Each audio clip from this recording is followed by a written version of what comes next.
तो गांधी जी कभी गांधी नहीं बनते यदि उनके साथ किसान नहीं होते। ये बात तो सब लोग आप मानेंगे ही, है ना। हमारे बाप यहाँ पे हैं, अगर किसान के साथ नहीं आते या उनका विमर्श इस प्रकार का नहीं होता कि किसानों को जोड़ सके, तो गांधी कभी भी महात्मा गांधी नहीं बनते। ये बात भी आप लोग मानेंगे। आप ये भी बात मानेंगे कि जब राष्ट्रीय आंदोलन शुरू हो रहा है, उसको नया आकार दिया जा रहा है और अंग्रेजों के समय पर जब आंदोलन किया जा रहा है तो सबसे ज्यादा ब्रूटल सप्रेशन भी हो रहा है। लेकिन आजादी के बाद शायद ही आपने कभी सुना होगा कि किसान दिल्ली आए और उनके रास्तों में बड़ी बड़ी कीलें काट दी।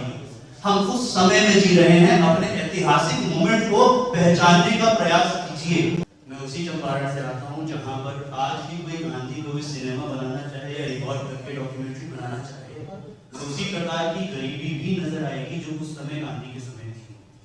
मैं उसी चंपारण से आता हूँ जहाँ पर आप गांधी की तलाश में यात्रा करने निकलेंगे तो हो सकता है कुछ बुजुर्ग आपको जरूर मिल जाएं जिनकी यादों में गांधी होंगे, या कुछ शिलाएं हैं जहाँ पर गांधी के बारे में कुछ बातें लिखी गई होंगी। लेकिन ये वही चंपारण है जहाँ आज वो धर्म के नाम पर वोट कर रहे हैं। मैं उसी चंपारण से आता हूँ जहाँ पर कभी मौका मिला करता था तो लोग बोलते थे कि हाँ हम किसान एक हैं, लेकिन मैं आप लोगों को बिल्कुल भी ऑफेंड नहीं करना चाहता, अपमानित नहीं करना चाहता। लेकिन मेरी समझदारी और मेरा जीवन जो शोध कर रहा है मुझे यही दर्शा रहा है कि नहीं, किसान एक नहीं है। और ये सोचना भी कि हमें एकता प्राप्त कर लेनी है। सबसे पहले जो वक्ता माननीय बोल रहे थे, बहुत अच्छे बिहार से थे, बहुत अच्छा लग रहा था उनको सुनकर। लगभग 20 तरह का पंचायत का अनुभव भी रहा और मैं उसका सम्मान भी करता हूँ। उसके बावजूद एक शिक्षक और एक शोधार्थी होने के नाते मेरा एक फर्ज होता है कि मैं उन हालातों से भी यहाँ पे बात करा दूँ जो सत्य है। मैं अपना फील्ड वर्क के दौरान चंपारण के लगभग 200 से ज्यादा गाँव में इंटरव्यू और साक्षात्कार लिए फिरता था। सुबह से रात तक हम फील्ड में होते थे और बार बार ये प्रश्न मेरे मन में चलता था कि आखिर किसान सोच क्या रहा है ना। हम ये नहीं भूल सकते कि चाहे हम कितना भी कहते हैं कि किसान एक है, कायदे से आपके किसान समुदाय में ही आर्थिक आधारों पर और धार्मिक आधारों पर, भाषाई आधार पर और जातिगत आधारों पर इतना विभेदन है कि आप खुद को एक नहीं कह सकते।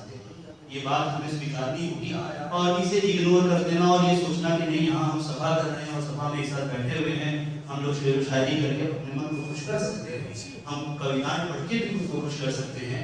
लेकिन ये सच हम भुला नहीं सकते कि हम लोग बहुत ही खराब समय से गुजर रहे हैं और हम इतने खराब समय से गुजर रहे हैं कि आज के समय पर यदि कोई किसान दिल्ली आना चाहता है तो आप लोग हैरत फील करते होंगे कि उसके सड़कों, उसके रास्तों में कीले बिछा दी गई है ना। ये सब आप लोगों ने देखा होगा।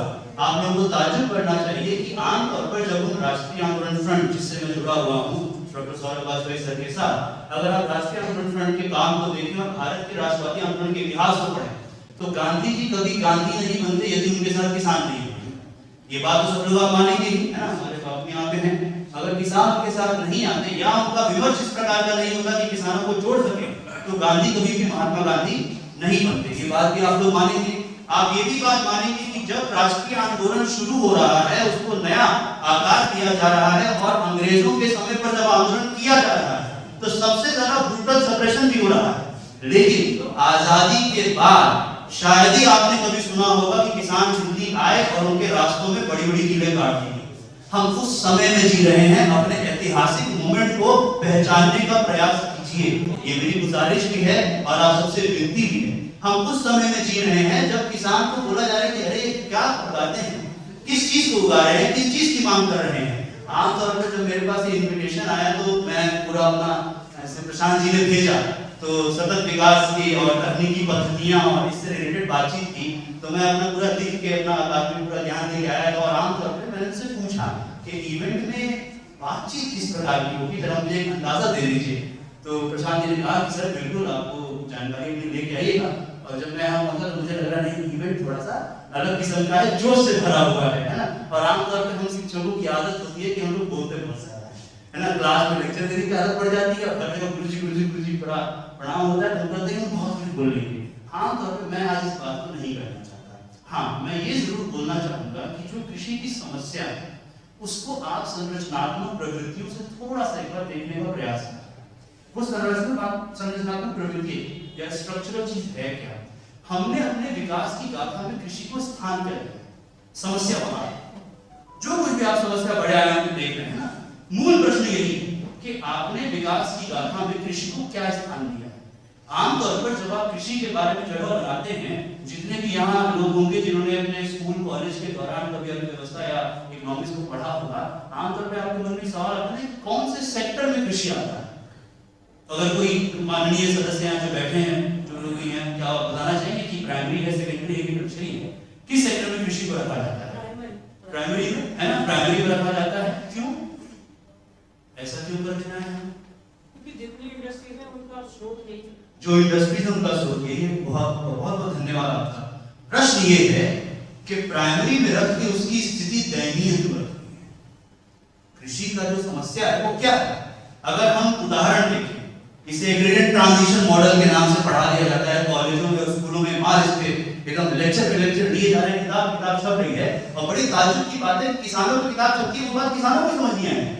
उस भाषा में लिखा जाता है, हमारे अकादमिक जगत में ऐसी पढ़ाई लिखाई कराई जा रही है, इस तरह से लिखा जा रहा है कि जो कृषक है, जो खेतिहर मजदूर है, जो जोत रहा है जमीन को, है ना, जो हुंडा बटाई करे, चाहे कैसे भी करे, ठीक है, चाहे बनहारी बन जाए, जो इंसान उस काम से जुड़ा हुआ है वही नहीं समझ पाता है कि उसके बारे में लिखा जा रहा है। ये समस्या है कि नहीं?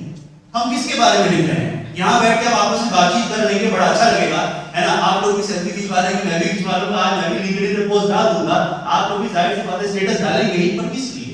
उसके बाद क्या? उसके बाद का प्रश्न कहाँ आता है?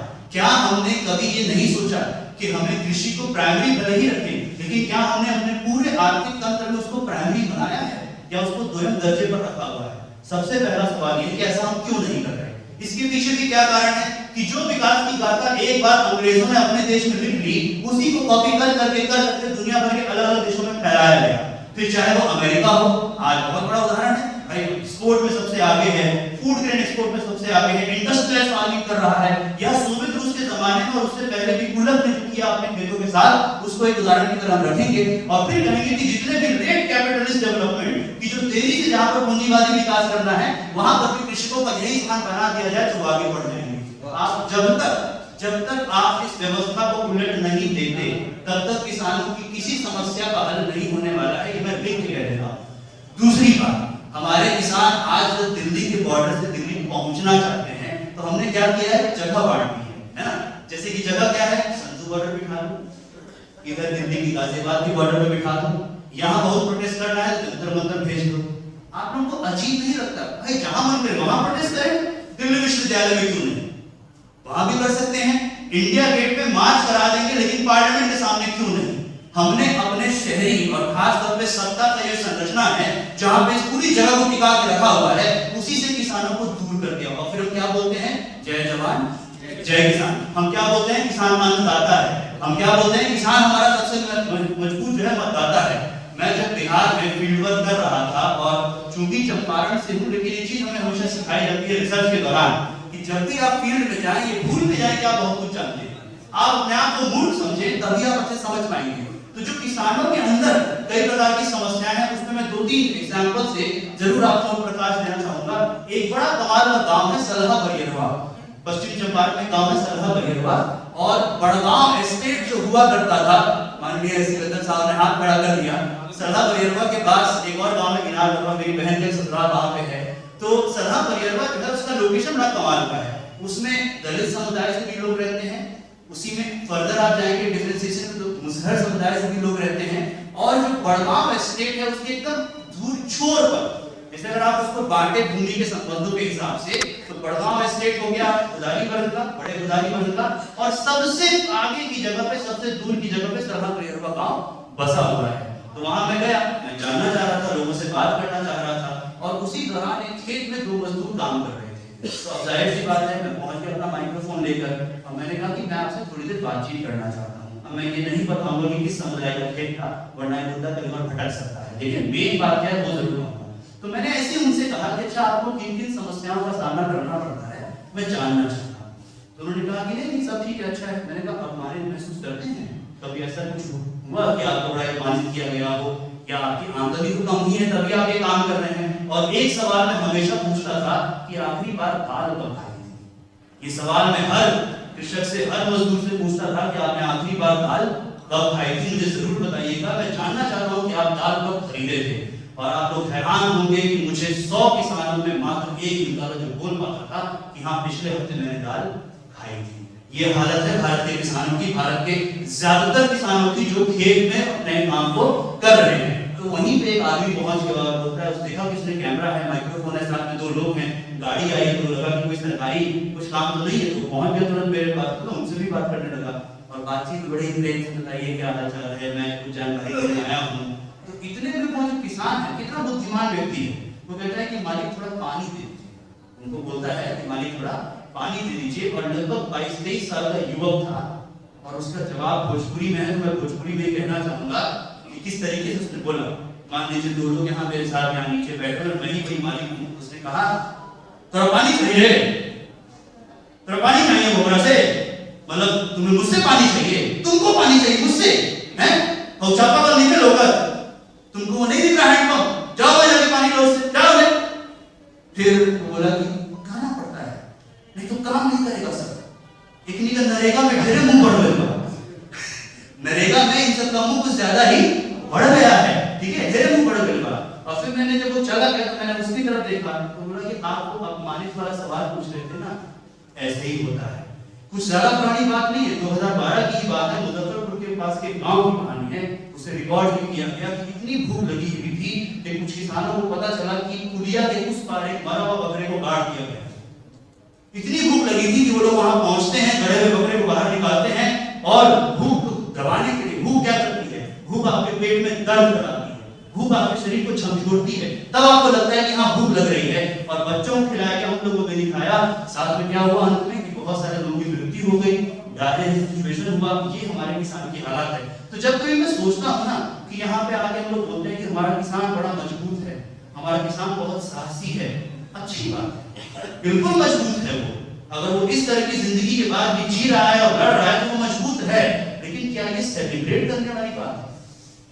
क्या हमें इसके लिए सेलिब्रेशन करना चाहिए कि वो इतना मजबूत है, या हमें शर्मिंदा होना चाहिए? ये सवाल मैं आपके सामने जरूर छोड़ना चाहूंगा। हम लोगों ने क्या किया, धान और गेहूं में अपनी खेती को बांट दिया है।